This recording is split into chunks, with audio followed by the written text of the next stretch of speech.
Hello, everyone. Great to be back in Philly. Great to be back to 30th Street Station. Blake, you didn't treat each other like family. You are family. Please sit down, guys. Sit down. Your dad, Greg, is here too. As far as I'm concerned, the Weavers are family. And Justin Gray, speaking of family, your father and I fought a lot of fights together, planned a lot of those fights on Amtrak, coming back to Philly. I didn't come all the way to Philly. It's a wonderful tribute to this station to bear his name. And Bill Flynn, thank you for having me. Governor Wolf, Mayor Kenney, Congressman Evans, thank you for the passport into the city. Appreciate it. And we have another, I don't know, they're all here still, but I met a lot of really important friends that were here for this occasion. I understand Senator Blumenthal is here. Right, there you go. One of the great senators, former Attorney General, took care of my son Bo when he was Attorney General. Thank you very much. And also Dwight Evans. Dwight's here. You can't miss Dwight. Come on, Dwight, stand up here, man. And a good friend of mine and worked like the devil to get me elected, Brendan Boyle. Brendan, that's the Irish of it, man. And Donald Payne, New Jersey. I keep telling Donald, because Delaware's so small, it is a constitutional, there was a case in the Supreme Court. Delaware, the state of, owns the Delaware River up to the high water mark of New Jersey. Just want you to know that. You got to treat us with more respect. And Mayor Kenney, thanks for the passport. Great friend. Thank you, Mr. Mayor. You're doing a heck of a job. And a real close friend who was a co-chairman of my campaign and just a great friend our whole time. Governor Ed Rendell. Eddie, thank you, pal. This city owes you a lot. And Tony Costa, chairman of the board, and one of my best friends in life, a guy named Bert DiClemente. We've known each other from high school. We went to rival high schools. Bert ran my operation in Delaware for years and years. The one election I got the most votes in was the last election I ran for the Senate. I was also running for vice president at the time, because under Delaware law, if you're not out of the Senate race in a certain time period, you got to stay in. And so Bert ran, he was the senator in Delaware campaigning for me. He got more votes than I got. So Bert, thank you very much. Also, Justin Gray, I've mentioned Justin already, and his dad, and Greg Weaver Jr. Greg, you are family. Blake, his family, and Mary Kate, what a lovely kid, and Bill Flynn of Amtrak. You know, folks, the fact is that if I have, in the past, when I've ended up at the 30th Street Station, Amtrak station, it's probably because I took the late train back from Washington and I slept through the Delaware stop, literally, not figuratively. I only did it about 4 times, but I wouldn't have missed this for the world. It's an honor to celebrate Amtrak's 50th anniversary. I look forward to a bright future for all American rail. You know, back in 2016, I announced a federal loan that allowed Amtrak to purchase the new Acela trains, sets that you see behind me. And they look great. I can hardly wait to ride. And they're made in America, and I wanted to see more of that. That's why the investments in my American Jobs Plan are guided by one principle: buy American. Buy products were made in America. And American tax dollars are going to be used to buy American products to create American jobs. When I became vice president, one of the Capitol Hill newspapers estimated that I had taken more than 7,000 round trips in Amtrak over my career. I think that's an exaggeration. And I'm going to rely on those 2 conductors that Mr. Weaver will remember. One of them was a guy named Angelo Negri. And Angelo, there was an article, I guess my 4th or 5th year as vice president, saying Biden travels 1,300,000 miles on Air Force One. And I used to, the Secret Service didn't like it, but I used to like to take the train home. My mom was sick, and I'd try to come home almost every weekend as vice president to see her. And I was getting on the train, and Angelo Negri came up and he goes, "Joey, baby!" And he grabbed my cheek, started to squeeze it like he always did. And I thought he was going to get shot. I'm serious. And I said, no, he's a friend. He said, Joey, what's the big deal? 1,200,000, 300,000 miles on Air Force Two. You know how many miles you travel on Amtrak? I said, no, Ange, I don't know. And he gave me the calculation, and he said, you travel 1,515,000 miles on Amtrak. So the fact is, I probably take Ange's word before I took the word of what the article said.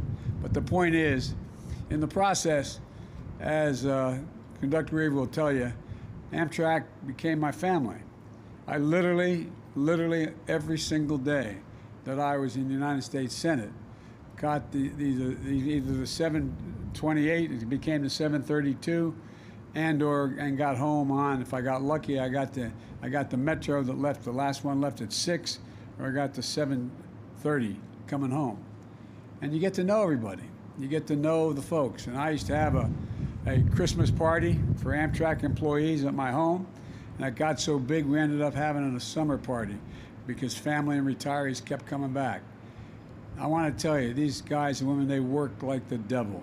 They really do. And Amtrak wasn't just a way of getting home. It provided me, and I'm not joking, an entire other family. A community dedicated that was a professional, and that we've shared milestones in my life. And I've been allowed to share milestones in theirs. I've been to an awful lot of weddings and christenings, and unfortunately some burials as well. We're family. You know, I remember one night, my daughter was only 6 years old, and it was my birthday.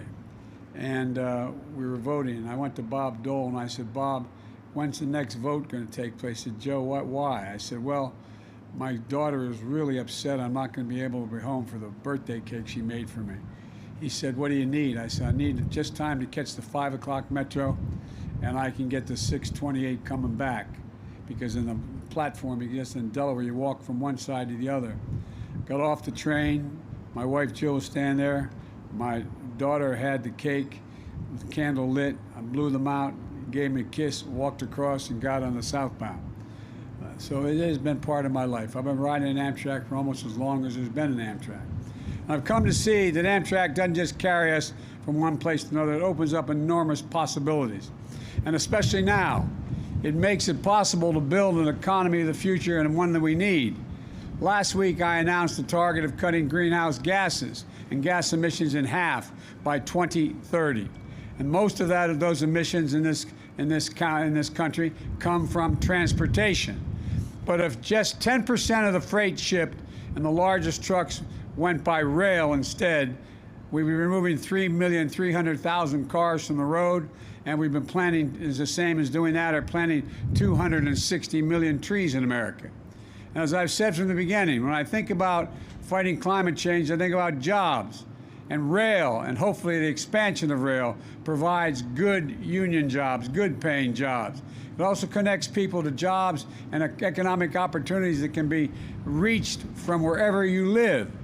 Let's put this in perspective. For years, I fought efforts to cut funding for Amtrak, because cutting funding for Amtrak would be a disaster for our environment and our economy. Amtrak carries 4 times as many riders between Washington and New York City as every single airline does within 50 miles of the shore from Florida all the way up the coast.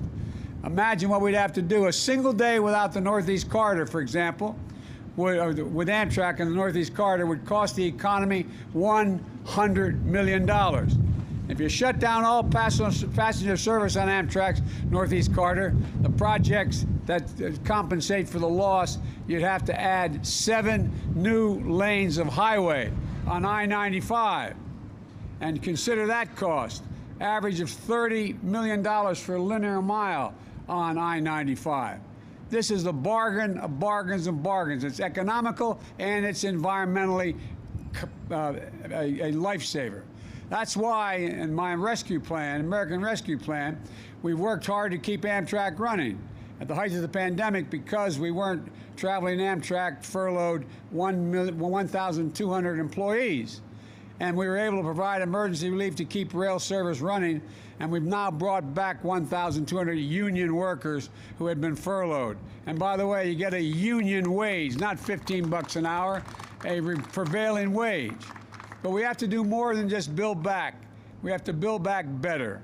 And today we have a once-in-a-generation opportunity to position Amtrak and rail, and intercity rail as well, in general, to play a central role in our transformation and transportation economic future.